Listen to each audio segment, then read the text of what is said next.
Sand blasting का purpose बताओ ना। अच्छा अच्छा अच्छा, सैंड ब्लास्टिंग में सैंड ब्लास्टिंग जब थ्रो करते हैं उसके अंदर 10 पार्टिकल्स का हीटर बनता है। अच्छा वो हवा में रिलीज हो रहे हैं, ब्रीथ कर रहे हैं, 10 की एक तरह का। ठीक है। सैंड ब्लास्टिंग तो आप इसको जैसे मटेरियल ये तो उसके अंदर डालते हैं जब सैंड ब्लास्टिंग करते हैं। जी जी ये तो मटेरियल उसमें यूज होता है। वही ना, मतलब मेरे साथ इनसे ये पूछा था वर्कर कैसे एक्सपोज हो रहा है। क्योंकि अगर उसने हुड जो पहना होता है, हुड होता है विद ड्रेस, जी जी और ब्रीथिंग उसकी अलग लाइन से आ रही है, अगर वो करीब उसकी डिस्टेंस कम है तो उसकी वजह से क्लोज होगा, या उसने अपना रेस्पिरेटर वहां उतार दिया या लूज किया, जी या जी उसको हुड बराबर नहीं आ रहा उसमें वो क्लोज हो जाएगा। ठीक है। अच्छा अब जाते हैं टॉपिक्स की तरफ। इस हफ्ते हम कोशिश करते हैं आप लोग साथ साथ एजेड लिखेंगे।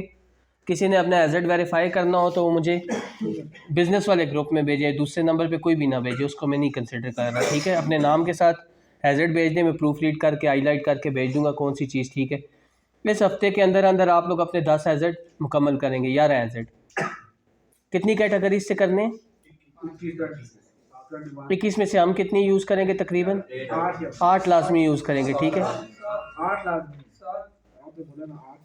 8 एटलीस्ट कोशिश करो, ना हुआ तो 7 कर लेना। कुछ कंपनीज ऐसी हैं जिनमें 10 की 10 डिफरेंट हो सकते हैं, कुछ कंपनीज ऐसी हैं जिनमें से स्लिप एंड ट्रिप 2 दफ़ा आ जाएगा। अब स्लिप और ट्रिप ओवरऑल भी ट्रिप अलग है, एजेड है, स्लिप अलग है, लेकिन कैटेगरी स्लिप एंड ट्रिप है, वो 2 दफ़ा आ सकता है। इलेक्ट्रिसिटी अक्सर 2 दफ़ा आ जाती है, फायर 2 दफ़ा आ जाता है, तो कोई मसला नहीं अगर रेपिटेशन हो रही है।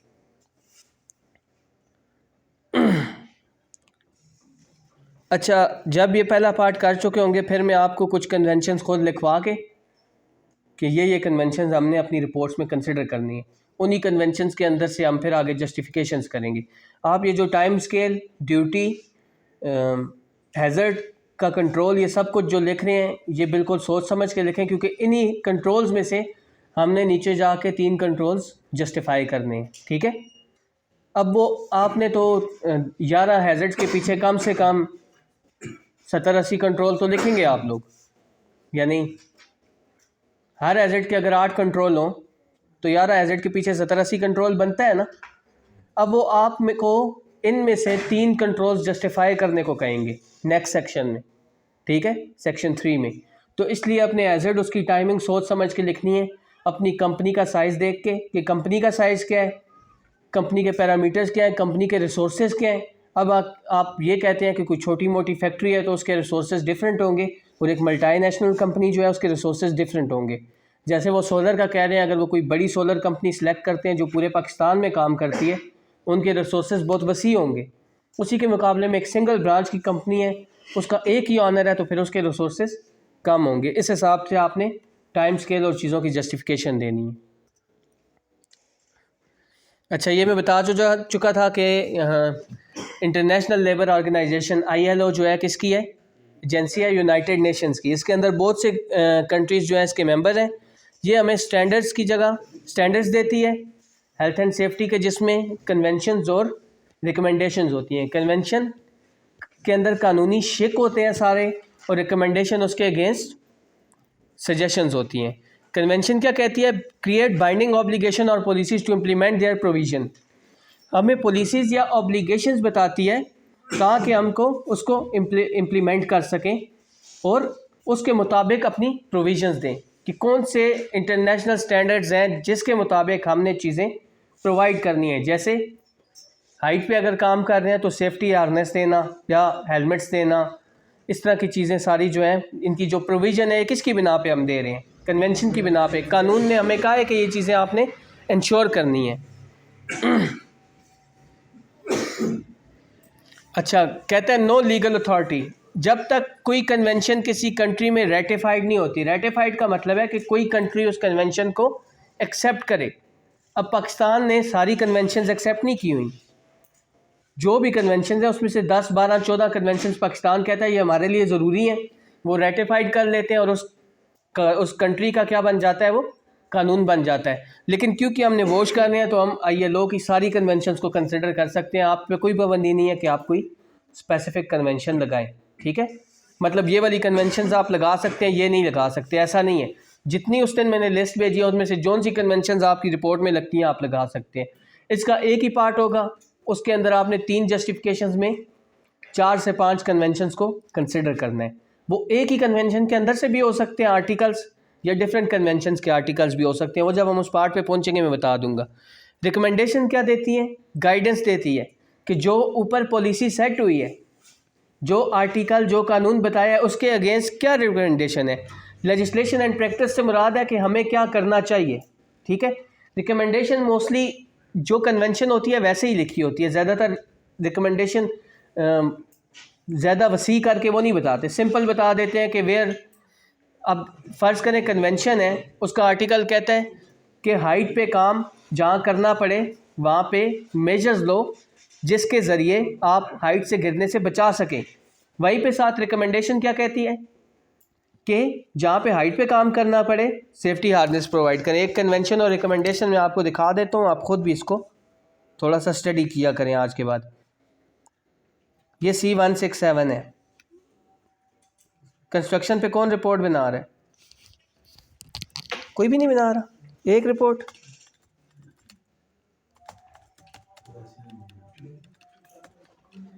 अब ये इसके अगेंस्ट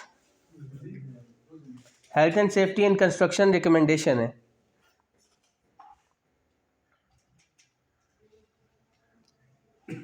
इसको ओरिजिनल बनाने के लिए जब कारोबार अपना उन्होंने नहीं बनाया, मैं नहीं किया उधर। किधर सर?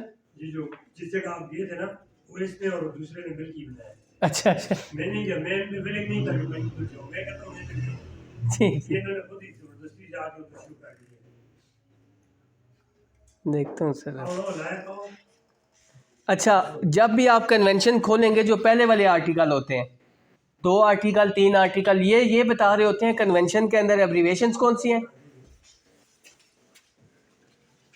एब्रीवेशन का क्या मतलब होता है? जो शॉर्ट फॉर्म होती है, ठीक है। पहले जो 2-3 आर्टिकल होते हैं वो ये बताते हैं एब्रीवेशंस कौन सी हैं, फिर ये बताते हैं कि इसके अंदर कोई अगर वर्ड यूज़ हुए हैं, की वर्ड्स, वो कौन से हैं, ठीक है। अब ये देखो क्या कह रहा है, construction site means any site which any of its process और ऑपरेशन डिस्क्राइब्ड इन सब paragraph above and carried out. अब ऊपर जो उसने कहा है, जो उस पैराग्राफ ए में बताया है, इसमें building including excavation of construction. अब कंस्ट्रक्शन की डेफिनेशन यहाँ पे लिखी हुई है। जब भी आप नीचे कंस्ट्रक्शन पे रिपोर्ट बनाएंगे तो इसमें से कोई भी चीज़ आप, रेनोवेशन भी इसमें आता है, ठीक है, रिपेयर भी आता है, मेंटेनेंस भी आता है। तो कंस्ट्रक्शन साइट कोई भी ऐसी साइट है जिसके अंदर ये सारे काम हो रहे हो, या कोई बिल्डिंग रेनोवेट हो रही है, या नई बन रही है, या रिपेयरिंग हो रही है, तो ये सब कंस्ट्रक्शन एक्टिविटी है। थोड़ी सी स्कैफोल्ड क्या होती है, लिफ्टिंग अप्लायंस क्या होता है, लिफ्टिंग गियर क्या होता है, हर चीज़ की उसने डेफिनेशन दे दी है, ताकि नीचे जब रिपोर्ट में आए वहाँ पे आपको डिफ़ाइन करने की ज़रूरत ना पड़े, आप डायरेक्टली उसको अंडरस्टैंड कर लें। हाइट वाला आर्टिकल मैं आपको दिखाता हूँ, फिर उसकी रिकमेंडेशन। नहीं, सेफ्टी ऑफिसर हमेशा ILO को कंसल्ट करता है। अब ये रिपोर्ट का मकसद ही है, आपने सबसे पहले क्या लिखा है, at start of my report I referred ILO। Safety officer जब भी किसी चीज़ पे डिस्कशन करेगा वो पहले ILO को कंसल्ट करेगा। जैसे कोई भी वकील जब किसी केस के लिए जाता है तो पहले क्या पढ़ता है, लॉ की किताबें, उस स्पेसिफिक केस के हवाले से लॉज पढ़ता है। नहीं तो हमें चीजें वो रिमाइंड करनी लाजमी है कि नहीं, वो जो मौका जब हमें उससे जरूरत हो तो हम उसे निकाल के देख लेंगे। हाँ, आप हमेशा दे सकते हैं, ये इसीलिए याद करना तो याद नहीं कर सकते। लेकिन मुझे देख देख के ऑलमोस्ट ये जो मेजर कन्वेंशन हैं उनके मेजर आर्टिकल सारे याद हो चुके हैं। अब इसका 26 इलेक्ट्रिसिटी, 29 फायर, इस तरह सारे याद हैं, जो हर जगह हाँ अप्लाई होते हैं।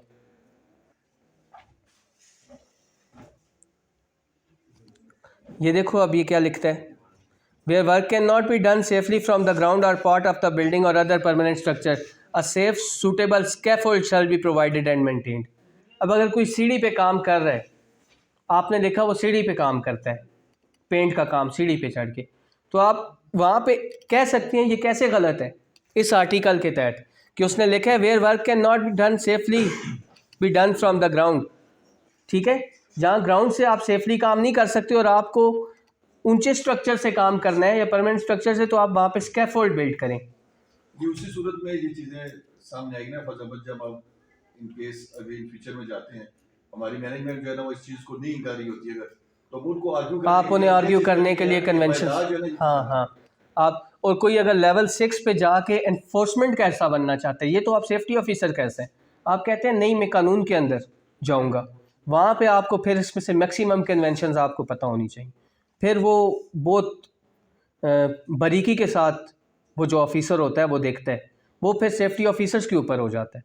जब आप हेल्थ एंड सेफ्टी सुपरवाइज़र बनेंगे, सीनियर पोस्ट पे जाएंगे, तब तक आपको ये सारी कन्वेंशंस मेजर, फ़र्ज़ करें आप कंस्ट्रक्शन के हैं, वो तो डेली लाइफ में बंदा वो कर हाँ, ऑटोमेटिक वो बंदे के याद हो जाती हैं।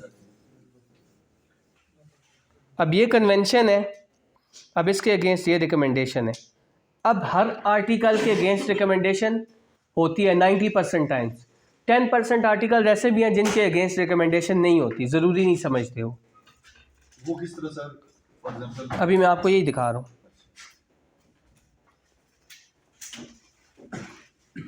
हमारा तो दिमाग ये था, आप चलाते रहते हैं स्लाइड को नीचे से दे के दिमाग सारा काम। अब ये देखो, वहाँ पे उसने स्कैफोल्ड का कहा था ना, स्कैफोल्ड होनी चाहिए अगर आप परमानेंट ग्राउंड पे काम। अब देखो उसके अगेंस्ट रिकमेंडेशन ये है, every scaffold and part thereof should be of suitable and sound material and adequate size. अब वहाँ पे उसने कहा स्कैफोल्ड दो, रिकमेंडेशन क्या कह रही है कि स्कैफोल्ड सूटेबल साइज़ की हो, सूटेबल स्ट्रेंथ की हो, यानी सजेशन दे रही है। ठीक है, रिकमेंडेशन की बात समझ आई है। आप अब क्या पूछ रहे थे उस्मान? कुछ नहीं, मैं वैसे जनरल बात हाँ, करता हूं। अब देखो वो आर्टिकल में, जैसे आर्टिकल के अगेंस्ट ये देखो उन्होंने रिकमेंडेशन दे दिया है R175 में, उसके अगेंस्ट जो टोटल रिकमेंडेशन है। अब यहाँ पे कोई भी आर्टिकल होगा, इनमें से मैक्सिमम आर्टिकल्स के अगेंस्ट वहाँ पे रिकमेंडेशन पाई जाएंगी। अब ये वर्क एट हाइट है, ठहरे मैं आपको वर्क एट हाइट की भी बताता हूँ, जो मैं आपको सेफ्टी हार्नेस वाली कह रहा था। वो अलग से अपनी सर्च करनी पड़ेगी, इसी पे कोई आगे लिंक होता है जिससे क्लिक कर दे जाएगा। JILO नहीं, आपको पता होना चाहिए रिकमेंडेशन कौन सी है। वो मैं आपको मेजर तो मैं आपको लिखवा दूंगा कि C127 है maximum weight convention manual handling के लिए, उसके अगेंस्ट R128 है। C155 है, उसके अगेंस्ट R164 मैंने आपको लिखवाई थी। C167 है, इसके अगेंस्ट R175 है। R का मतलब है रिकमेंडेशन, C कन्वेंशन। ठीक है, हर कन्वेंशन के अगेंस्ट रिकमेंडेशन मिल जाती है। अगर आपको नहीं भी मिलती, आप सिंपल अगर गूगल पे भी लिखें ना रिकमेंडेशन, तो फिर भी आपको ऑलमोस्ट मिल जाती है। ठहरें,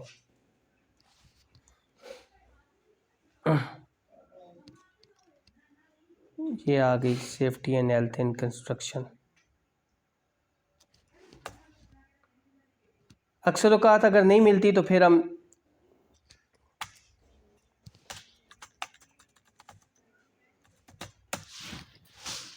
अब ये देखें क्या कौन सी मिली है हमें, R175। अब ये मैंने C167 वाला कॉपी किया था, वहाँ यहाँ पे मैंने जब टाइप किया R175 उसने खुद दे दिए।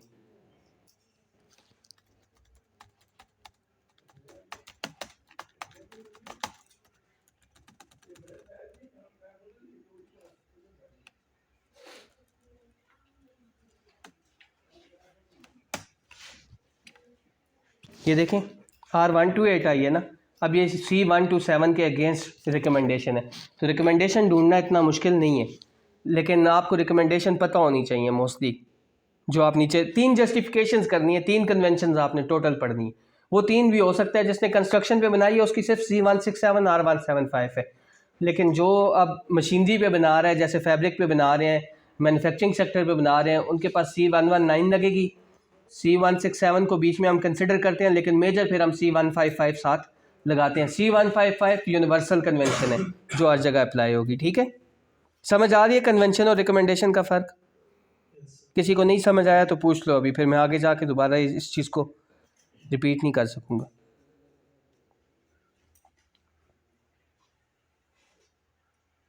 किसी ने नहीं पूछना?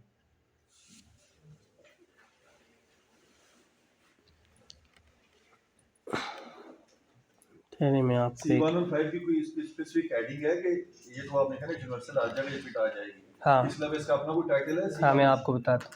ये देखें, occupational safety and health convention, अच्छा, ये जनरल ये जनरल टॉपिक है ना, इसका सारी मैक्सिमम आ जाएगी। इसमें मैक्सिमम कवर होती है। ऑक्यूपेशन किसे कहते हैं? काम को कहते हैं ना, जॉब को। काम के ऊपर जो भी आपकी हेल्थ एंड सेफ्टी है वो आ गई।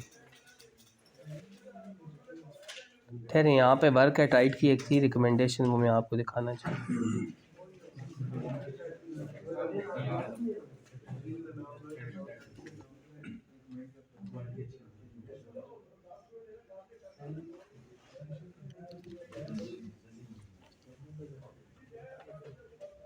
और C115 के अगेंस्ट इसकी वो R164 क्या होगी? R164 वो भी जनरली इस तरह हाँ वो भी यूनिवर्सल हाँ, वो अभी आप पे उसमें भी पढ़ेंगे, वो आएगी। R164 हाँ, वो अभी मैं आपको दिखाता हूँ, यहाँ पे भी आएगी। अच्छा, पेपर में अक्सर आ जाता है, पेपर में जब भी आएगी आपकी मोस्टली 90% टाइम C1, पिछले 2 साल के अंदर तो आई C155 है। C155 का कोई एक आर्टिकल दे देंगे, साथ ही कोई उसकी रिकमेंडेशन, उसके साथ जो भी जुड़ती रिकमेंडेशन है वो मैं आपको अभी दिखाऊंगा, उसकी रिकमेंडेशन दे देंगे। बोलेंगे बताओ ये वर्कर ने कैसे कंट्रावीन की। कंट्रावेंशन का लफ्ज़ जब भी इस्तेमाल होगा उसका मतलब होगा कि उसने उसकी खिलाफ वर्जी की। कैसे? ठीक है, ये आपको मैं पेपर से भी बताऊंगा। जुमे को जो आपका वो होगा छोटा सा मॉक टेस्ट होगा, उसमें वो यही वाले क्वेश्चंस होंगे आपके, और इंशाल्लाह आप इनकी बहुत अच्छी प्रैक्टिस कर लेंगे। ठीक है, चलें इसको मैं बाद में देखता हूँ। ठीक है, कन्वेंशन और रिकमेंडेशन का फ़र्क पता चल गया। हर कन्वेंशन के अगेंस्ट आपको एक रिकमेंडेशन मिलेगी, और बस आपको ये पता होनी चाहिए इसके अगेंस्ट कौन सी रिकमेंडेशन है। छोटा मोटा रिकमेंडेशन से कोई पार्ट आपने रिपोर्ट में नीचे वाले हिस्से में उठाना होगा, वो मैं आपको तरीका बता दूंगा। Occupational safety and health convention C155 है। A goal setting for DC for companies and nations. ये मैंने कहा था जनरल है, तो कंपनीज और नेशंस के लिए गोल सेट करने के लिए ये काफ़ी है। मतलब एक कंपनी जो स्टार्टअप पे है वो बिल्कुल डेप्थ में नहीं जा सकती, उनका एक नया सेफ्टी ऑफिसर है, तो आप C155 को कंसिडर करके अपना काम चला सकते हैं। ठीक है, और इसकी रिकमेंडेशन कौन सी है? R164। और ये क्या प्रोवाइड करती है? गाइडेंस प्रोवाइड करती है, मजीद guidance on how to comply with इस पॉलिसी। जो पॉलिसी बनाई है उसके अगेंस्ट थोड़ा सा बता देती है कि कैसे कंप्लाई करें। अच्छा, जो NG होता है, नेशनल जनरल सर्टिफिकेट, जो सिर्फ UK के लिए है, निबोश की तरह ही है, उनकी कन्वेंशंस डिफरेंट है। अगर आपसे कोई पूछे कि IGC और NGC में क्या फ़र्क है, तो IGC इंटरनेशनल जर्नल है, NG नेशनल जर्नल है। क्योंकि दोनों UK के हैं तो नेशनल जर्नल से मुराद है जो UK के अंदर के एम्प्लॉयज़ हैं वो NG को फॉलो करेंगे। उनके लिए ख़ास कानून साजी की गई है जो HSE के अंदर से मिलती है, हमें ILO के अंदर से मिलती है कन्वेंशन रिकमेंडेशन। उनकी कन्वेंशन रिकमेंडेशन HSE के अंदर पूरे गाइडेंस डॉक्यूमेंट है। एक एक आर्टिकल के अगेंस्ट 4-4, 5-5, 6-6 पैराग्राफ्स की गाइडेंस है पूरी। वो कोई पढ़ना चाहे मैं उससे बता दूंगा कहाँ से पढ़नी है, लेकिन आप ILO के साथ ही स्टिक रहें। सबसे पहले कहता है ILO का C155 आर्टिकल 16 कहता है क्या रिस्पॉन्सिबिलिटीज़ दिखाता है। मतलब एक बंदा कंपनी सेट कर रहा है, नई कंपनी, वो कहता है मैं ILO के मुताबिक चलता हूँ। उसने आर्टिकल नंबर 16 को रेफ़र किया कि एम्प्लॉयर की क्या ज़िम्मेदारी है। तो कहता है सबसे बेसिक आर्टिकल जो हमेशा इम्प्लीमेंट होता है, जिस रिपोर्ट में कुछ नहीं लगता वहाँ पे ये आर्टिकल लगता है। इसका पहला पार्ट क्या कहता है? Ensure that work place machinery equipment and work processes are safe and without risk to health. अब आप कोई भी हैज़र्ड जहन में सोचें, उसके लिए ये लगता है या नहीं लगता? हैज़र्डियस सब्सटेंस ही है। फिर वर्क प्लेस सेफ हो। अगर कोई वर्क प्लेस आपने स्लिप एंड ट्रिप ही लिख दिया, उसके लिए आपको कोई कन्वेंशन नहीं मिली, आप कहेंगे ये देखो ये कह रहे हैं वर्क प्लेस सेफ होनी चाहिए। Work place slip and trip का हैज़र्ड अब सेफ नहीं है, तो आर्टिकल 16 लगता है या नहीं लगता? फिर मशीनरी सेफ होनी चाहिए। कोई आप लोग जो मैन्युफैक्चरिंग पे रिपोर्ट बना रहे हो, आगे आपको ये काम आएगा कि मशीनरी सेफ होनी चाहिए। आप सिंपल ये लिख सकते हैं आर्टिकल 16 का क्लॉज A क्या कहता है? Machinery should be safe. But हमारी वेबसाइट पे मशीनरी सेफ नहीं है, या गार्डेड नहीं है, या ख़तरा है, या कंपैक्टर ठीक नहीं है, उसका सेफ्टी गार्ड ठीक नहीं है, अलार्म इंस्टॉल नहीं है, जो भी आप कहें। दूसरा वो हैज़र्डियस सब्सटेंस के लिए स्पेसिफिक कहते हैं। क्या कहता है? Ensure chemical, physical and biological. अब देखो तीनों को कवर कर लिया उसने। आपका सब्सटेंस केमिकल है, कोई केमिकल फ्यूम्स को एक्सपोज हो रहा है, या ऐसी चीज़ को आप कह सकते हैं कि यार केमिकल, फिजिकल, बायोलॉजिकल सब्सटेंस क्या होना चाहिए? और without risk to health. Health के लिए, सेहत के लिए वो ख़तरा नहीं होने चाहिए। When protective measures have been taken. आप protective measures existing control measures लिखते हो ना, उसके बावजूद वो अगर सेफ़ नहीं है तो आप इस आर्टिकल के इस सेकंड पॉइंट को लेके कह सकते हो कि ये गलत है। ठीक है, ये बात समझ आई है? सेकंड पार्ट रिपोर्ट में इस तरह बेहतर नहीं कि अब इसी को पकड़ लें C115 को ही, तो ये उसमें लाजमी 2 लाजमी नहीं। जब आप स्पेसिफिक रिपोर्ट्स बनाएंगे, वैसे तो आप C155 मैंने सबको इजाज़त दी है। तो हमारे तो हैज़र्ड भी नहीं होंगे कि जो एक अब कोई कंस्ट्रक्शन पे बना रहा है उसको इसकी ज़रूरत ही नहीं है। क्योंकि कंस्ट्रक्शन के लिए अपनी कन्वेंशन मौजूद है। हॉस्पिटल के लिए कोई बना रहा है तो उसमें पूरी C149 नर्सेस कन्वेंशन मौजूद है, फिर हम नहीं पकड़ेंगे। नॉर्मली जैसे बिस्किट फैक्ट्री है जी, C167 जो अभी बताई, उसकी स्पेसिफिक है ना, उसमें हर चीज़ कवर्ड है, इलेक्ट्रिसिटी कवर्ड है, फायर कवर्ड है। फॉर एग्जांपल मैं आपको अब C16 से बताता हूँ। आपने कहा कि यार फायर का हैज़र्ड है, मैं कैसे जस्टिफाई करूँ? अभी मैं आपको आर्टिकल, उसकी नहीं थी वर्कशॉप की, बहुत सी नहीं है, मैक्सिमम नहीं है। C149 है नर्सेस कन्वेंशन। हाँ हाँ, आप उनकी एग्जांपल रिपोर्ट देखिए, उन्होंने सिर्फ C155 ही दी हुई है, कोई और देखी है आपने? कहने मैं आपको अब बताता हूँ इसमें सारे आर्टिकल। अब ये देखो आर्टिकल 26 इलेक्ट्रिसिटी के हवाले से, ये सारी कंस्ट्रक्शन की। हाँ ये कंस्ट्रक्शन। अब किसी का इलेक्ट्रिसिटी का एजेंट है तो सीधा यहाँ से उठा के ये आर्टिकल लिख के कह देगा कि इस आर्टिकल के मुताबिक वो गलत है। अब हमारा देखें वर्कशॉप की हम बात कर रहे हैं, जी, उसमें भी इलेक्ट्रिसिटी एजेंट तो मौजूद है। हाँ, लेकिन फिर हम कंस्ट्रक्शन को मेजर कन्वेंशन नहीं लेंगे, हम C155 को लेंगे, उसके साथ एडिशनल हम ये आर्टिकल डाल सकते हैं, लेकिन मेजर आप C155 लेंगे, लेकिन क्योंकि ये स्पेसिफिक कंस्ट्रक्शन के लिए, ठीक है। अब 29 जो है देखो फायर के लिए, फायर का कोई एजेड कंस्ट्रक्शन साइट पे हमें ज़रूरत ही नहीं है हम C155 का आर्टिकल 16 लिखें, हम डायरेक्ट आर्टिकल 29 C167 का क्यों ना लिखें? थोड़ा सा समझ आ रहा है मैं कहना क्या चाह रहा हूँ, किस तरफ ये आगे काम आएगा, अभी काम नहीं आएगा, लेकिन साथ साथ पता होगा तो आगे इजी हो जाएगा। समझ लेना दरअसल अभी तक वो अंडरस्टैंडिंग हो रही है सही तरीके से। हाँ, तो चीजें इस तरह चारों तरफ से आ रही हैं दिमाग में, टाइम कम होता है। प्रॉपर पाथ नहीं मिल रहा ना। असल में ये क्लासेस होनी चाहिए 3 महीने की, असल में भी यही वो जो, लेकिन वो बहुत लंबा कोर्स होता है, वो बहुत महंगा होता है। अब यूरोप वगैरह में, यूके में जो 3 महीने का कोर्स होता है, एटलीस्ट 1 से 1.5 मंथ होना चाहिए इसका, 15 दिन तो मुझे लगता है ज़्यादती है। नहीं आपका कोर्स तो इस 2 हफ्ते में ख़त्म हो जाएगा। कोर्स की बात नहीं है, हाँ। लेकिन अंडरस्टैंड करना, उसे परफॉर्म करना, वो चीजें टाइम टेकिंग है। आपने पहले से HEC का कोर्स किया, आप लोग तो बहुत आगे हैं, मेरे तो चीज है, लेकिन इसमें तो अब सारे वो बाय लॉ ये कन्वेंशन लॉ बहुत छोटी जगह पे है, 3 लॉ लिखने हैं टोटल। जब आप लॉ पे पहुंचेंगे ना रिपोर्ट में, बोर्ड के वाले से नहीं कह रहा, जिस हम एग्जाम में बैठेंगे तो फिर हमारा एग्ज़ाम में आपने लॉ नहीं लिखनी, ज़्यादा चीजें होगी तो फिर उसे पकड़ना है। एग्ज़ाम के लिए आपको लॉ की ज़रूरत ही नहीं है, ये कन्वेंशन वगैरह ये चीजों की जरूरत सिर्फ एक ये C167 C155 की 1-2 कन्वेंशन, और वो डायरेक्ट आपके पास लिखी हुई हैं। फ़र्ज़ करें पेपर में आपको कहता है आर्टिकल 16 ऑफ C155, उसके अगेंस्ट देखो वर्कर कहाँ गलती कर रहा है, ये तो सामने इंग्लिश लिखी हुई है कि मशीन सेफ होनी चाहिए, यही कह रहा है ना पहला। चीजें तो आपकी बात है, एक गूगल में मदद, हाँ, वो लिख के देंगे तो उससे निकल तो, आता है। और उन्होंने लेकिन मुझे ये चीज समझ नहीं आ रही कि जो हमने बोझ का सर्टिफिकेट ले लेंगे, ठीक है जिस तरह हुआ, उसको कल हम जो है ना इंटरव्यू में या किसी भी जगह वो डिफेंड किस तरह करेंगे, या क्योंकि बोझ तो जो चीज समझ अब सर्टिफिकेट सर कितने टाइम में आता है? सर्टिफिकेट आता है लाइक 2 मंथ्स में रिजल्ट आता है, उसके बाद 20 या 25 डेज। फिर आपके पास 3 महीने है, उसको दबा के पढ़ें आप 3 महीने रिवाइज करें। कई बार डिफेंड करने की इंटरव्यू के अंदर तो वो सिर्फ आपका बेसिक सेफ्टी का नॉलेज चेक करेंगे, वो आपका अच्छा है, नॉलेज चेक करेंगे और आपका एक्सपोजर देखेंगे, क्या आप इतनी राइटिंग या इतनी आपकी स्किल्स हैं कि आप कल को रिस्क असेसमेंट्स कर सकें उनके उसके लिए, अपनी जो आपकी ऑर्गेनाइजेशन है उसके लिए रिस्क असेसमेंट कर सकते हैं, आप इस काबिल हैं। आप कहते हैं वो तो सबको पता है कि ओपन बुक एग्जाम में सिर्फ चीजें आपको पता हो कि कहाँ पर है, बस। आपको पता है कि जब C155 के अंदर ये चीजें हैं तो आप उसको गूगल से पढ़ के एक नजर देख लोगे,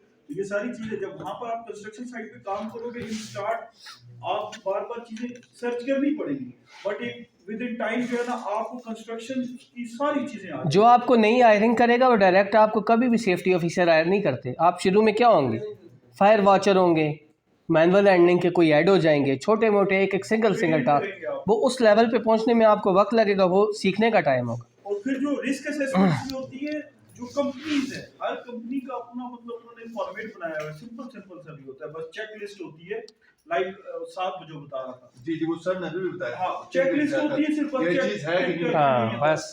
जब कोई आपने रिस्क असेसमेंट करनी है, मंथली बेसिस पे होती है, वीकली बेसिस पे होती है, या फिर आप ईयरली बेसिस पे कर रहे हो, तो जब आप वो करते हैं रिस्क असेसमेंट, उसमें आपके ये सारा काम मेरा चार्जर कनेक्ट कर, उन्होंने लाइक आप ये सारी चेक करोगे कहाँ पे हैजर्ड्स हैं, क्या चीजें, क्या चीज होनी चाहिए, वो फिर आप सब काम करोगे।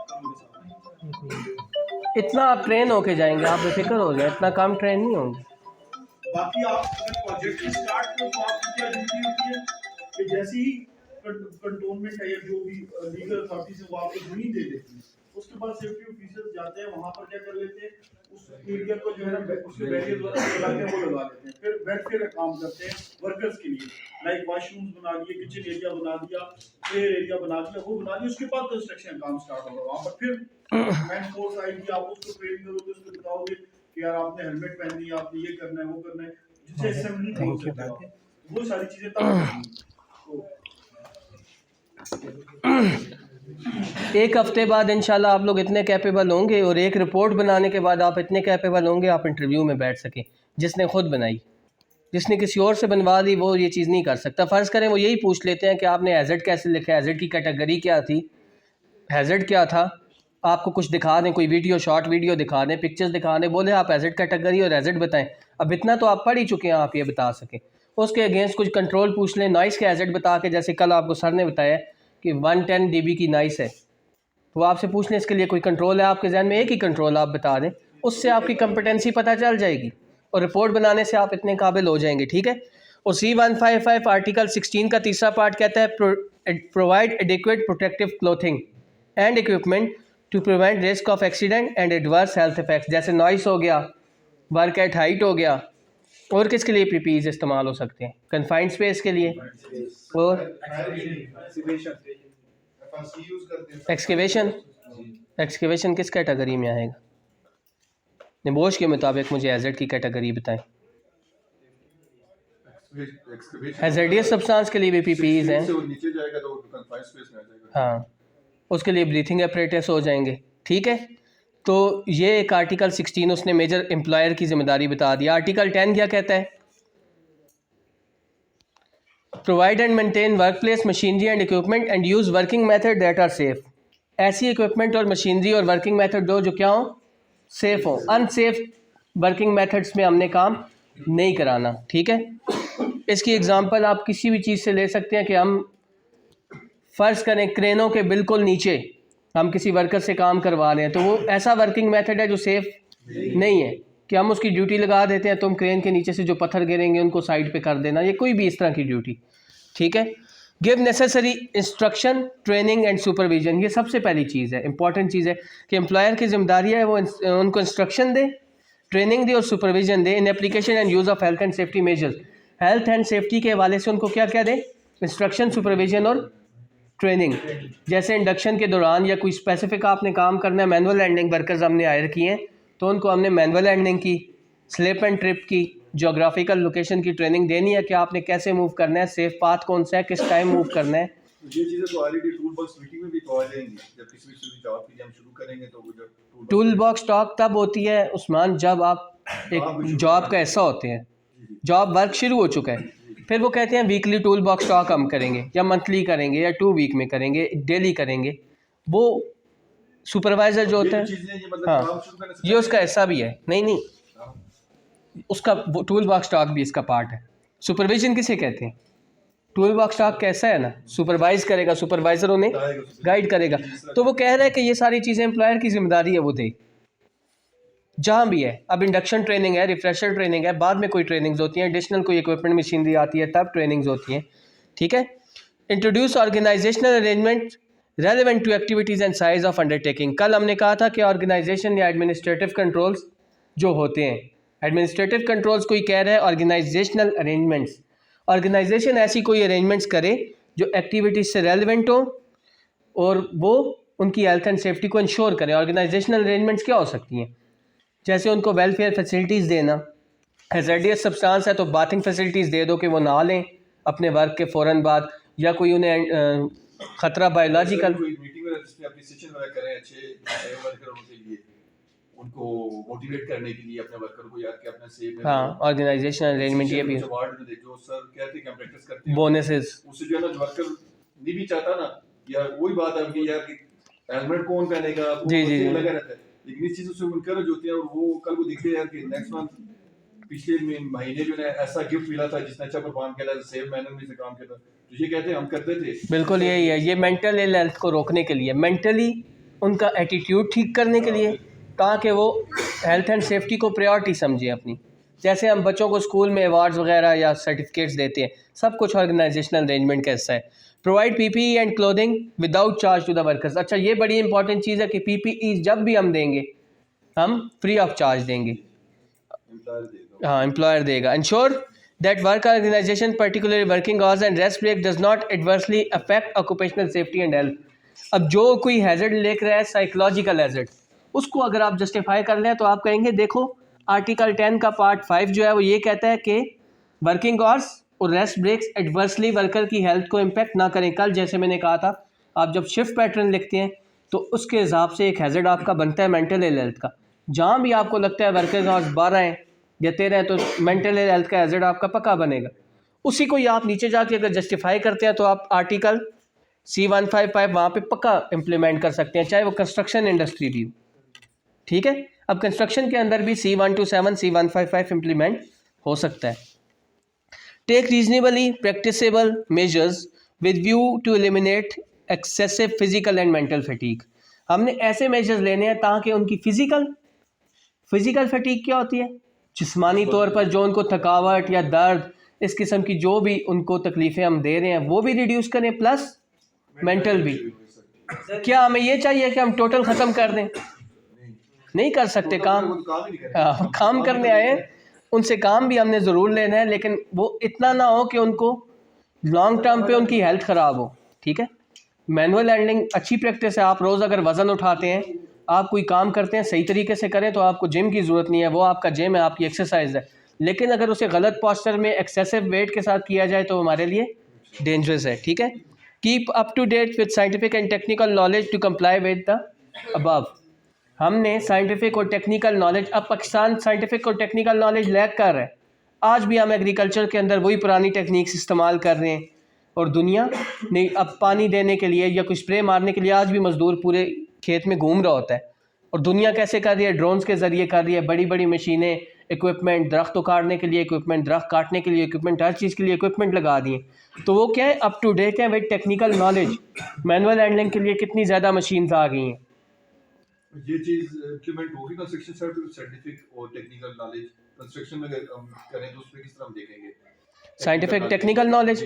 अगर आपने रिपोर्ट में कोई ऐसा कंट्रोल लिखा है जिसमें आपने कोई नई चीज़ लाई है, नई मशीन लाई है, जैसे आजकल लाई हुई है मिस्ट स्प्रे मशीन। वो एक मशीन होती है, इतनी बड़े साइज़ की नहीं होती, छोटे साइज़ की होती है। वो पानी स्प्रे करती है, लेकिन इतने पतले तरीके से मिस्ट स्प्रे मशीन में आप लोगों को दिखा देता हूँ। अब ये डस्ट को कंट्रोल करने का लेटेस्ट वो है, लेकिन हमारे पास बिल्कुल नहीं इस्तेमाल होता। अगर आप कहीं ये वाला कंट्रोल लिखते हैं,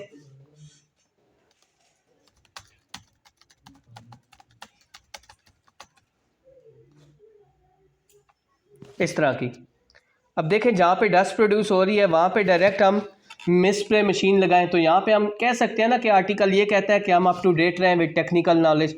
तो टेक्निकली अब क्योंकि चाइना ने या कुछ मुल्कों ने इस तरह की मशीन्स डेवलप कर ली हैं जो कॉस्टली नहीं है, इतनी महंगी भी नहीं है, और इनको अब ये देखो जहाँ पे वो आगे क्रेन काम करती नज़र आ रही है, क्रेन नहीं सॉरी, वो इसको क्या कहते हैं, एक्सकेवेटर नहीं होता, अच्छा चलें कहीं अगर डंप ट्रक्स हैं या कोई भी चीज़ है जो डस्ट पैदा कर रही है, ईंटों का ट्रक ईंटें उलट रहे, तो वहाँ पे अगर इस मिस्ट स्प्रेयर को इस्तेमाल किया जाए तो ये उसकी डस्ट को वहीं पे कंट्रोल कर देगा या नहीं कर देगा। तो हम टेक्निकल नॉलेज के साथ अप टू डेट हैं, कंप्लाई कर रहे हैं। और इस तरह आप में कभी पाकिस्तान में आपको एक्सपेक्टेड है कि आप इस तरह की मशीन अभी देखेंगे इस दौर में? क्यों? हम टेक्निकल हम हेल्थ एंड सेफ्टी को प्रायोरिटी नहीं देते। इट्स ओके अगर डस्ट है या नहीं। हाँ, फाइनेंशियल नहीं। अब जो बड़ी कंपनीज है, कंस्ट्रक्शन कंपनीज, उनके लिए अफोर्डेबल है ये चीज़। ये अब इतनी महंगी मशीन नहीं है, सिंपल वाटर स्प्रेयर है। और जहाँ पे डंपिंग हो रही हो या कोई इस तरह की एक्टिविटी हो रही हो वहाँ पे थोड़ी ये उड़ रहा होता है, बिल्कुल सिलिका होता है। और ये जो जहाँ पे रोड्स बनते हैं वहाँ पे कितनी डस्ट होती है, 2-3 दफ़ा भी अगर ये डस्ट स्प्रेयर आ जाए तो सिंपली हैज़ार्डस सब्सटेंस को कंट्रोल कर सकता है। ठीक है, तो हम keep up to date with scientific and technical knowledge रह सकते हैं ऊपर वालों को। ठीक क्या कहते हैं, to comply with the above. ऊपर जो हमने रेगुलेशंस बताए हैं उनके साथ कंप्लाई करने के लिए टेक्निकली हमें अप टू डेट रहना चाहिए। अब सीमेंट मेकिंग हम कौन सी मशीन यूज़ कर रहे हैं? आज भी लेंटर डलता है, कौन सी मशीन आती है? और उनके जो लेबर हैं वो रोज़ उनके साथ जाते हैं ना, जिधर भी वो लेंटर डालते हैं, वो नॉइस को रोज़ नॉइस हाई नॉइस पे एक्सपोज हो रहे हैं, डस्ट पे एक्सपोज हो रहे हैं। लेकिन एडवांस टेक्नोलॉजी क्या है? वो जो बड़े बड़े ट्रक आ गए हैं, अंदर ही सीमेंट मिक्स करते हैं, वहीं से पाइप कनेक्ट करते हैं, डाल के विद इन 1 आवर 1.5 आवर पूरा लेंटर डाल के इस्लामाबाद में इम्प्लीमेंट हो रहे हैं, मैंने देखे। ठीक है, बड़ी बिल्डिंग हाँ, हम अप टू डेट नहीं है, होना ये चाहिए। छोटी बिल्डिंग में अप्लाई कर सकते हैं, कोई मुश्किल चीज़ तो नहीं है, इतनी बड़ी चीज़ तो नहीं है।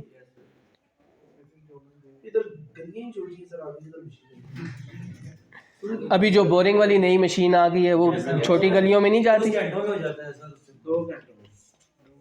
दिनों का काम जो है ना वो लेकिन वो छोटी गलियों में जाती है, नहीं जाती? कैसे? उसके साथ तो पूरा ट्रक होता है, सुजुकी तो होती नहीं है, बहुत बड़ा प्लांट होता है। जाती है, उन्होंने डिज़ाइन ऐसे कर लिया है कि जहाँ तक जा सकती है वहाँ पे लगा के, वहाँ से आगे एक पाइप जाता है जो उसका सारा कंट्रोल लेके जाता है, और पाइप के आगे वो मशीन जहाँ पे छोटी से छोटी जगह पे भी जाती है, उसका जनरेटर वो बैक एंड पे दूर लगा देते हैं और आगे ले जाते हैं। खाइयों में बोरिंग होती देखिए, अब दूसरी बोरिंग ख़त्म हो चुकी है। ठीक है, अब आर्टिकल 19 पे आ जाते हैं, वर्कर्स की रिस्पॉन्सिबिलिटीज़ और हक। अब जब भी वर्कर इंडक्शन पे जाता है, कहीं इंडक्शन होती है उसकी, तो एम्प्लॉयर की जिम्मेदारी है कि वर्कर को उसका हक पहले बताए, तुम्हारा क्या राइट है। ठीक है, और वर्कर्स की कुछ रिस्पॉन्सिबिलिटीज़ भी हैं, वो भी बतानी लाजमी है, ताकि वर्कर को इंडक्शन पे पता हो कि मैंने कौन सी रिस्पॉन्स। अब इस बार पेपर में ये वाला आर्टिकल आया हुआ था, उन्होंने कहा इस आर्टिकल पे आप डिस्कशन करें। वो मैं आप, अगर मेरे पास पेपर हो मैं आपको दिखाता हूँ। आर्टिकल 19 कहता है take reasonable care of their own safety as well as safety of other people. अपना भी ख्याल रखो और दूसरों का भी। फिर comply with safety instruction and procedures. हमने एम्प्लॉयर की ड्यूटी ये लगाई थी कि तुम इंस्ट्रक्शन और प्रोसीजर्स बताओ वर्कर को। अब वर्कर का क्या काम है बदले में? कि उनको फॉलो करें। ठीक है, comply with use all safety equipment properly. अब उसको जो पीपीईज आपने दिए हैं या कोई भी सेफ्टी इक्विपमेंट दिया है उसको प्रॉपरली इस्तेमाल करें।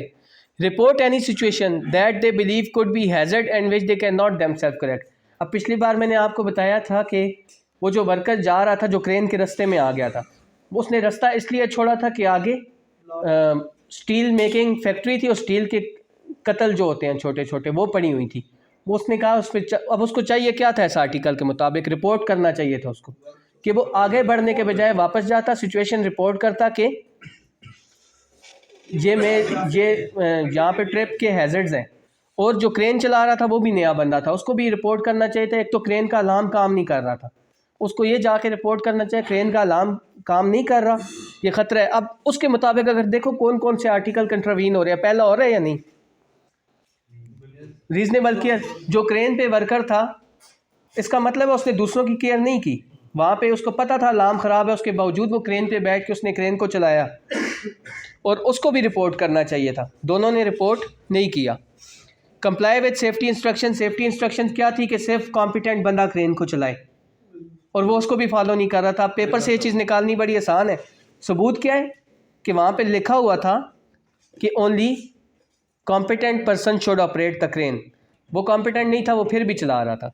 तो इस तरह आपने कंट्रावेंशंस निकालनी है। ये पेपर आपको जुमे को मिल जाएगा, ये क्वेश्चन उसका पार्ट होगा। आप लोग सिनेरियो पढ़ के इस क्वेश्चन को कवर अप करके देंगे। तो उसमें हमने उससे क्वेश्चन क्या पूछा होगा, सिनेरियो तो समझ आ गया। उसने क्वेश्चन ये पूछा है कि in accordance to article 19 of C155 how might the injured worker new workers might have contravene some of their responsibilities. अब ये उनकी रिस्पॉन्सिबिलिटीज़ लिखी हुई हैं कि उन्होंने कैसे अपनी रिस्पॉन्सिबिलिटीज़ पे अमल नहीं किया, ये सवाल था। ये अगर इसकी रिस्पॉन्सिबिलिटी लिखे तो आंसर पूरा हो जाता है। ये रिस्पॉन्सिबिलिटीज़ सिनेरियो के साथ, जैसे मैंने मिसाल दी थी कि take reasonable care of their own as well as other safety. हम कहेंगे कि आर्टिकल 19 का पार्ट ए कहता है ये करो, जबकि फिर आपने सिनेरियो से लिखना है वो ये कर रहे थे। गलती भी बतानी है, सिर्फ आप ये लिख देंगे तो आप पास नहीं है। तो उसने खुद बता दिया कि इसके मुताबिक डिस्कशन करो। हमने डिस्कशन कॉम्प्रिहेंसिव डिस्कशन करनी होती है उस पर। अच्छा, आर्टिकल 19 क्या कहता है? और give adequate information on action. अच्छा, ये वाला जो था ये थोड़ा सा एम्प्लॉयर की ड्यूटी आ जाती है, ये उनका राइट है।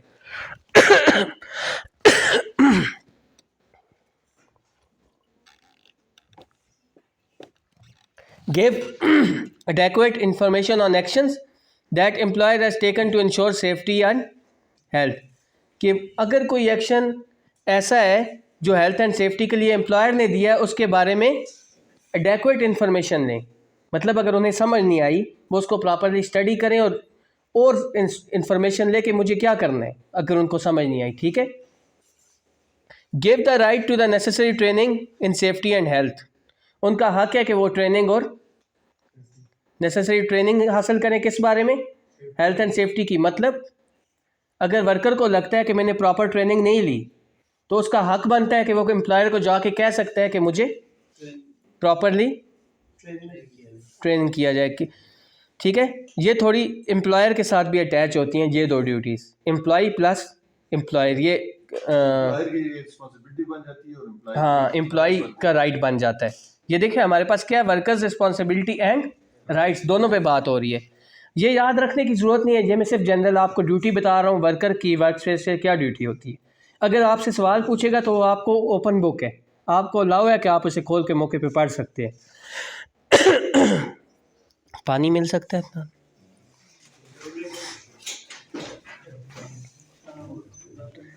अच्छा इसका आखिरी अच्छा, given the right to leave the work place that has no reason to think presents in an serious danger to his life. अगर कभी भी वर्कर को लगे तो उसको ये हक हासिल है कि वो वर्क प्लेस को छोड़ दे अगर उसको लगे कि उसके लिए ये वर्क प्लेस ख़तरा है। ठीक है। वर्कर्स के कुछ राइट्स ज़हन में रह गए हैं, सारे ना भी रहें, कुछ एटलीस्ट आपसे कोई अगर इंटरव्यू में पूछ ही ले कि वर्कर्स की क्या रिस्पॉन्सिबिलिटीज़ हैं, आपने कह दिया एम्प्लॉयर की ये रिस्पॉन्सिबिलिटीज़ हैं, तो आपने कभी भी मिक्स नहीं करना। एम्प्लॉयर की रिस्पॉन्सिबिलिटीज़ हैं वो उनको safe work place, equipment, machinery, safe working methods, PPEs, instruction, training, supervision, ये चीज़ें प्रोवाइड करें।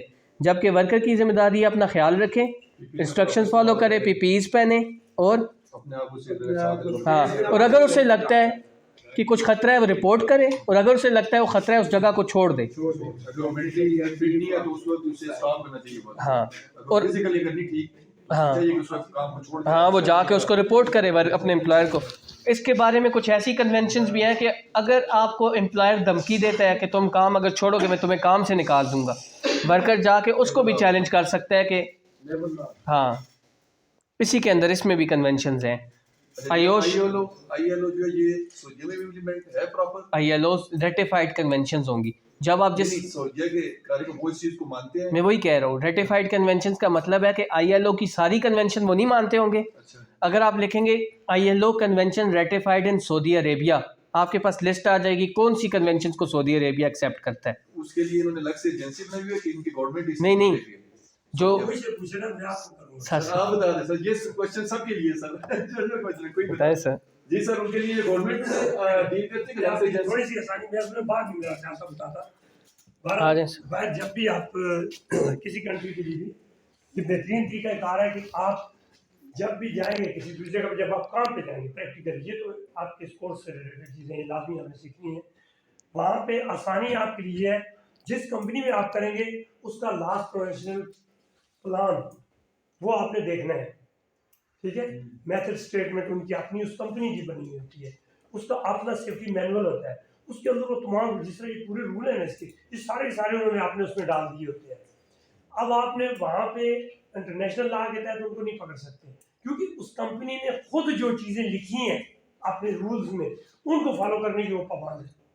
इंटरनेशनली हम कहेंगे हमारा उससे क्या है, हम तो अपनी इस कंपनी के जिम्मेदार जो हमारा अप्रूव हुआ है मैनुअल, हमने उसको फॉलो करना है। तो इसलिए उसका जो अपना मैनुअल होता है हर कंपनी का, कंट्रैक्टर से लेके क्लाइंट तक सबके अपने मैनुअल बने हुए। जैसे साबुक में आ जाए, साबुक का अपना रूल रेगुलेशन सारी बनी है। अरामको में चले जाएँ, उसका अपना GI पूरा बना हुआ है, ठीक है, अपने रूल सारे स्टैंडर्ड सब कुछ उसमें लिखे हुए है, शेक नंबर फला रहता है GI उनके अपने हैं। हमने क्या करना है वहाँ पे, आसानी हमारे लिए है कि हमने जब भी जिस कंपनी में जाने पहले उसका अपना देखना है, फिर उस पर जिस क्लाइंट के साथ हम काम कर रहे हैं उसका देखना है, और ये उसके शेड्यूल D और ये सारी चीज़ें उसकी हमने देनी है। वो जब हम लिख के किसी रिपोर्ट के साथ भी जब भी देखिए, मैंने पहले भी आपका मैंने प्रोजेक्ट मैनेजर को निकाला है, जबकि मैं उसका HSE मैनेजर था। उसको किसके तहत मैंने निकाला? मैं अपने को जोर से तो नहीं किसी को निकाल सकता। मैंने उसको वही लॉ और रॉयल कमीशन का प्रोजेक्ट था, तो वहाँ पे RC का रूल फॉलो किया जाता है, रॉयल कमीशन का अपना रूल्स है। उसके रूल के तहत मैंने देखा कि प्रोजेक्ट मैनेजर अगर मेरी इंस्ट्रक्शन को जो मैं उसे ऑर्डर या रिक्वेस्ट भेज रहा हूँ फीस के रिलेटेड, HSE से रिलेटेड, वो फॉलो नहीं कर रहा, तो वो रूल ये कहता है कि उस प्रोजेक्ट मैनेजर को अलाउ नहीं है कि वहाँ जॉब करे। उसके बाद से मैंने उसको वहाँ से निकाला, जबकि मैं उसके अंदर हूँ, मगर अपने बॉस को मैंने निकाल दिया वहाँ से। आपको मैंने पूरी बात बाला मॉर्गन की, तो उसको निकलना पड़ा। तो वजह क्या थी कि एक रूल जो RC का रूल है वो ये बात हमें बाउंड करता है कि जो शख्स भी प्रोजेक्ट मैनेजर हो, वर्कर हो, अगर वो HSE के इन रूल्स को फॉलो नहीं करता वो जॉब नहीं कर सकता है। उसके तहत उसको चेक भी कर दिया, चल जैसे सर आपने बताया कि आपने ट्रेन नहीं दी, लेकिन आपने वो इसी तरीके से वो चीज़ पे भी ये बात कर रहे थे जिस वजह से मैंने खुद अपने लिए किया है। मैं प्लांट के अंदर हूँ, अब मुझे पता है कि मैंने मैनुअल पढ़ लिया, रूल पढ़ लिए, सब साफ्को के रूल थे, वो हर एक अपना स्टैंडर्ड है।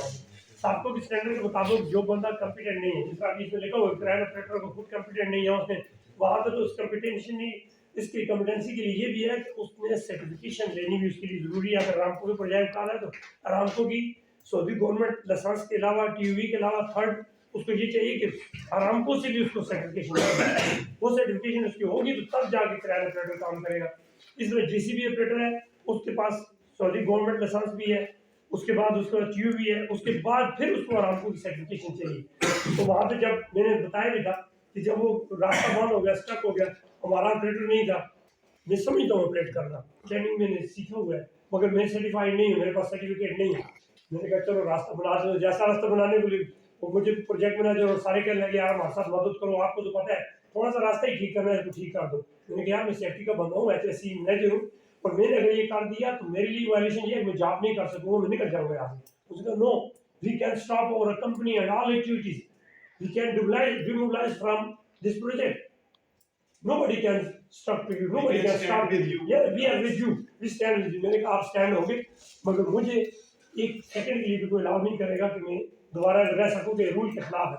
मगर सब मुझे फोर्स जब करने लगे, मैंने कहा ठीक है चलो कोई मसला नहीं, मैं चला जाऊँगा, दूसरी जगह जॉब देख लूँगा, मेरे लिए फ्री है। मैं जाके GCB पे बैठ के जैसे में बैठा, इतने में वो बाबू नाम था उसका, इंडियन था, सुपरवाइजर था PMT का, वो आ गया, उसने कहा hello sir, how are you? मैंने कहा fine, please can you come with me in office? मुझे उसने बुलाया, मेरे ऑफिस में आ सकते हैं? यस। मैंने कहा व्हाई नॉट। मैं सीधा उसके साथ चला गया, जैसे कि वो स्मार्ट वहाँ बैठा होता, अमेरिकन था, हमारा मैनेजर था PMT का। उसने जैसे देखा तो बड़ी इसी तरह मुझे ज़ाहिर है बड़ी रिस्पेक्ट बनी थी, एकदम मिला, hello sir, how are you, why you came here today mister Babu, he take me here. तो फौरन उसने कहा व्हाट्स द प्रॉब्लम, क्या बात है, क्यों? तो मैंने उससे बाबू ने कर बताया सर कि ये सैयद रमज़ान जो है आज GCB ऑपरेट कर रहा था। मुझे देखता है एकदम, कहता है why mister Syed, what's happening, what's this, how you did this, you have operating licence? अब कानून है मुझे पता है। मैंने सीधा कहा नो सर। उसने कहा okay please when you reach to outside the gate then call me, when you reach to outside the gate then call me। Outside gate से मैं गया, मैंने जाके कॉल की उधर से, उसने कहा आगे नहीं आना, मैं हैंड शेक भी नहीं किया, गेट से बाहर गया, वहाँ से मैंने कॉल की कि mister Smart I am now outside, okay okay सही है, बाय बाय, थैंक यू। गेट से बाहर निकाल के उसने कहा ठीक है। तो इसलिए बेसिक रूल्स, वहाँ वाले रूल्स आपने फॉलो, लोकल जो रूल्स हैं जहाँ पे भी आप काम करेंगे वहाँ का मैनुअल आप देखेंगे, वहाँ के रूल्स जो हम स्टडी करेंगे तो वो जो रूल का हवाला देंगे, नेशनल स्टैंडर्ड इसी से लिए गए, लेकिन वो अडॉप्ट किए गए जो उनको चाहिए वो अडॉप्ट करें। हाँ, बट वो सारे लिंक्स के साथ ये नहीं है कि उन्होंने कोई नए अपने नहीं यार सारा ऐसे से लिंक कर दिए। अब होता क्या है, बेसिक जितने भी हमारे मैनुअल बनते हैं, जितने हम डॉक्यूमेंट्स तैयार करते हैं वो हम लेते हैं ऑक्यूपेशनल हेल्थ सेफ्टी एडमिनिस्ट्रेशन से, रूल सारे वो बनाते हैं, ठीक है। हमने लेना है उससे, OSHA से लेने हैं, OSHA लेके फिर उसकी ही जो जितने मैनुअल है सारा कुछ है उसमें सिर्फ नाम चेंज करते हैं, आरामको हो जाता है उसी में। वो आरामको वाले से अंडर, अगर हम उसके अंडर शेख नासिर बिन हज़रत है, ठीक है, ये किंग जो की कंपनी थी जिसमें मैं था, तो हमने क्या किया आरामको के लिए, उन्होंने आरामको से लिए, आरामको ने OSHA से लिए, हमने आरामको के साथ काम करना, हमने आरामको के लिए लेके उसी की कॉपी की, नाम आपने डाले। अब जब हमने पकड़ना है अपने बंदे को, अपने प्रोजेक्ट मैनेजर को, अपनी कंपनी को, तो वो इस बात का बाउंड है जो उसका अपना रूल है उसके तहत अपने हम बताते हैं भाई हमने खुद ये सबमिट किया हुआ है आरामको को कि भाई हम ये चीज़ फॉलो करेंगे, ये हमारे रूल में लिखी हुई, हमने साइन करके भेजे हुए हैं, तो फिर उसके बाद वो बंदा बाउंड हो जाता है और हमारी बात मान लेता है। अगर हम उसको कहने लगे, अब मैं सदारा में था सदारा में जाने से पहले मैं रामपुर की साइड पे था, बाज़ औक़ात में जब बात कोई करता मैं कहता यार सदारा स्टैंडर्ड कहता है, और हमको स्टैंडर्ड ये बात कहता है कि भाई आज सुपरवाइज़र को गाड़ी देनी है, लिस्ट स्टैंडर्ड में लिखा हुआ है, रूल में लिखा हुआ है कि कोई भी सुपरवाइज़र है, चाहे सुपरवाइज़र है, तो ये उसकी जिस तरह से ड्रेस है ना, पीपीज है, इस तरह से उसके लिए रूल है कि उसको गाड़ी आपने देनी है, ट्रांसपोर्ट उसको देनी है आपने, इंडिविजुअल गाड़ी उसके पास होनी चाहिए सुपरवाइज़र के पास, ये रामको के रूल में लिखा हुआ है। तो ये वाली बात मैंने सदारा वालों को कह दी, मैंने कहा यार आप लोग, हम सुपरवाइज़र हैं और आप लोगों ने गाड़ी नहीं प्रोवाइड की, बल्कि मैं मैनेजर था, बाकी जो सुपरवाइज़र थे उनको गाड़ी आपने नहीं दी, तो आप ये क्या करते हो यार, हमको रूल में ये बात आप क्यों नहीं दे रहे। एकदम मुझे वो जो था सदारा का, उसने कहा भाई आपने गलत बात की है हमारे साथ। मैंने कहा क्यों? क्या तो आप हमें, हम सदारा है, आपने रामको की बात हमारे ऊपर क्यों लागू की है। मैंने कहा यार रामको का स्टैंडर्ड बेहतर है आपसे भी, तो मगर उन्होंने कहा नहीं हमारा अपना स्टैंडर्ड जो है आपने सदारा के स्टैंडर्ड को हमसे ऊपर क्यों कह दिया है।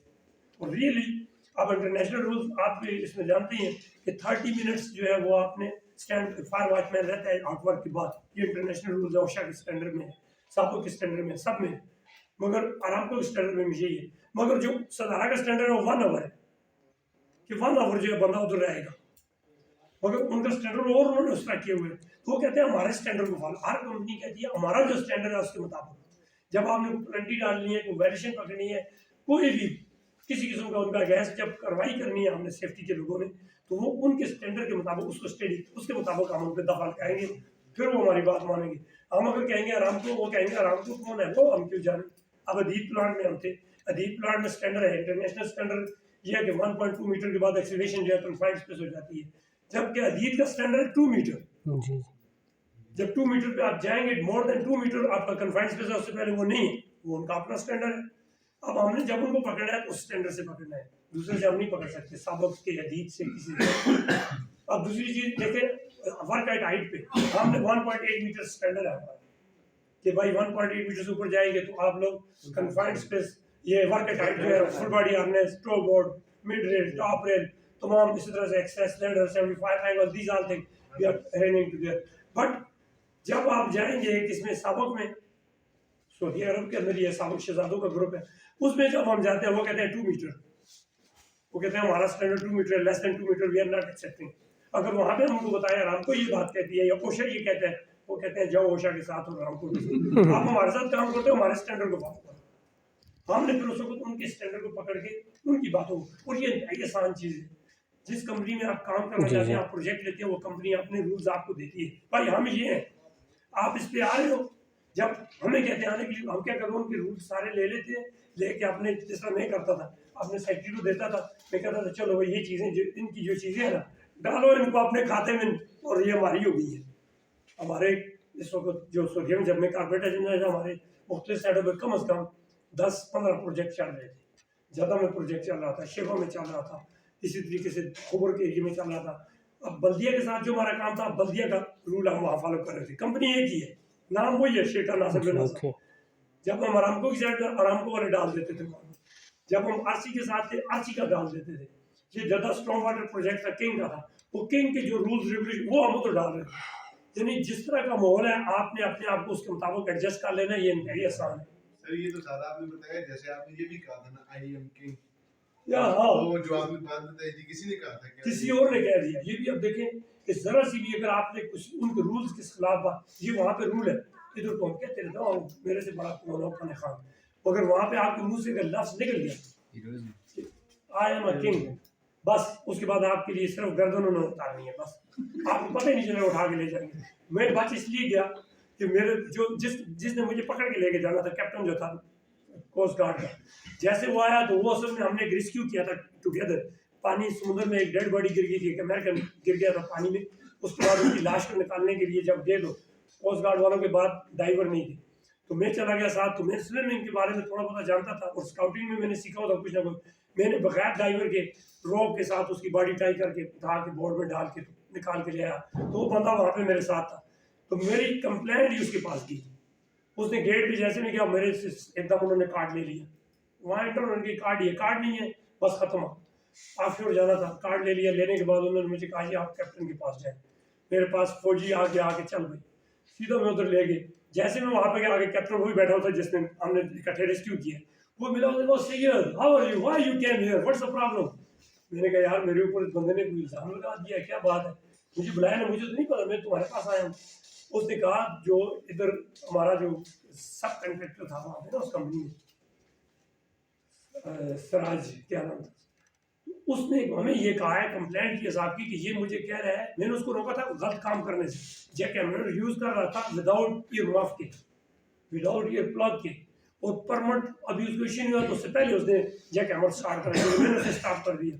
उसके बाद उसकी मैंने जरा चैम्पियन जो करनी देखी, उसके बाद मैंने कहा जब तक मैं बताऊँ नहीं, आप अरेंजमेंट नहीं हो, चेक ना करो तो काम नहीं करना है।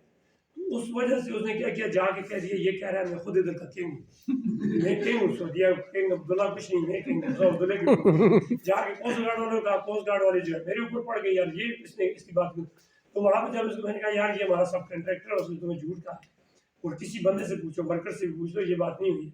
उसने कहा मुझे यकीन है कि तुम तो इतने अर्से से एक्सपीरियंस है, तुम ऐसी बात क्यों करते हो, मगर उसने ये बात मुझे की है तब तुम्हें आजा मैंने पकड़ा है। फिर मुझे उसने मेरा कार्ड दिया और मैं वापस अपनी साइड पे गया। तो मेरा गेट से जाना उन्होंने बंद कर दिया और सारा कुछ कर दिया। तो सिर्फ एक बात करने से वहाँ पे ये भी नहीं देखते कि भाई हकीकत क्या है, वो तो कुदरती उससे अगर मेरा तलकना होता उन्होंने पूछना भी नहीं था, वो अर्तुगरुल सीट हो जाना, उन्होंने कुछ नहीं पूछा, उन्होंने कहा चल भाई इसने किया क्यों ऐसा।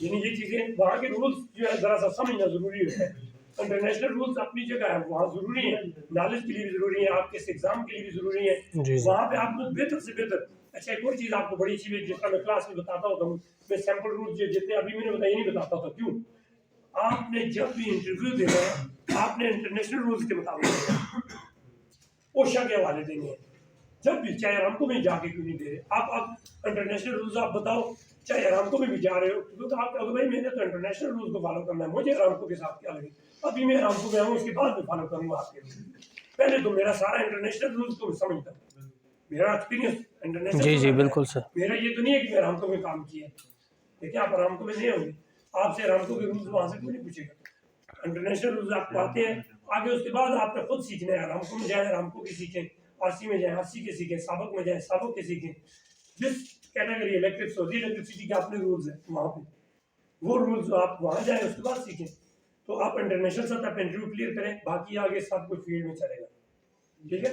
ये कोई इतना वो नहीं है, हेडेक नहीं आपके लिए, वो आपको ऑलरेडी चीज़ आपके पास होगी, उसी को देखना है, देख के उसके मुताबिक जब प्रॉब्लम हो तो नहीं है तो सब कुछ चलता रहेगा, जहाँ पर वैसी चीज़ आएगी, कोई कन्फ्यूजन होगी, या आप किसी भी जब स्टेप लेने लगेंगे, तो मैं तो अपने सीवर लोगों को ये कहता होता हूँ कि जब कोई सख्त किस्म का एक्शन करने लगो तो पहले मुझसे पूछ लिया करो, या वहाँ पे लड़के आपको पहले भी जिस तरह पता है शराज है, दूसरे जो पहले से काम कर रहे हैं उनसे मशवरा कर लिया करें, तो हमने ये एक्शन करना है तो फिर उसके बाद अगर वो कहते हैं तो फिर खैर कोई मसला नहीं, मगर डायरेक्टली कोई काम, जिस तरह मैंने आपको बताया हमारे बेहतरीन किस्म के लोग जो क्लास में यहाँ आते भी रहते हैं, उन्होंने एक दफ़ा कह दिया ऑफशोर लड़की के, उन्होंने कहा फुल बॉडी हार्नेस पहनो सारे, ऑफशोर की रिक्वायरमेंट क्या है, जैकेट है, उसने कहा भाई सारे बंदे फुल बॉडी हार्नेस पहनो जितने भी, मुझे कॉल आ गई भाई सही है, मैं खुद भी नहीं चलता हूँ, तो कॉल आ गई भाई ये बंदा जो है सबको फुल बॉडी हार्नेस पहना बड़ी सस्ती है,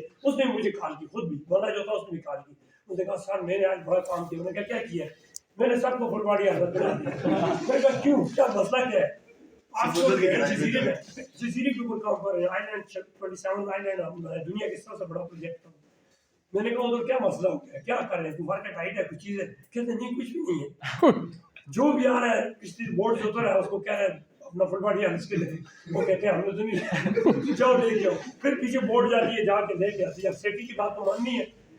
मैंने कहा इन सबको कहो आगे हमारा क्योंकि रिग लगाने हैं, प्रोजेक्ट स्टार्ट होगा, अभी पता ना चले पकड़े ना जाओ, तो फिर ये करो इन सबको कहो कि भाई आपको सिर्फ रिहर्सल करवानी थी, आज ड्रिल करवानी थी फुल बॉडी हार्नेस की, ताकि आगे जब तो आपको पता हो कि हमने कैसे करना, सिर्फ कॉल तो करता तो गया, मेरी भी मसला होता तुमने कैसा बंदा लगाया है, वो तो मेरे पकड़ जाता है ना, वो तो सारी मेरी वो कंडीशन आती है, ऐसे बंदे को मैंने वहाँ पे सुपरवाइजर बनाया हुआ है जिस बेचारे को ये नहीं पता कि फुल बॉडी हार्नेस कहाँ पहनना है, इसलिए तो उसके ऊपर इतनी मेरे ऊपर मैंने फौरन कहा कि आप इसको बात को खत्म करो, इन सारे को बस आपको ट्रेनिंग देनी थी, इनके फुल बॉडी हार्नेस वापस करो, बोर्ड पे डाल के फौरन वापस भेजो, क्यों तो देखे भी कोई ना।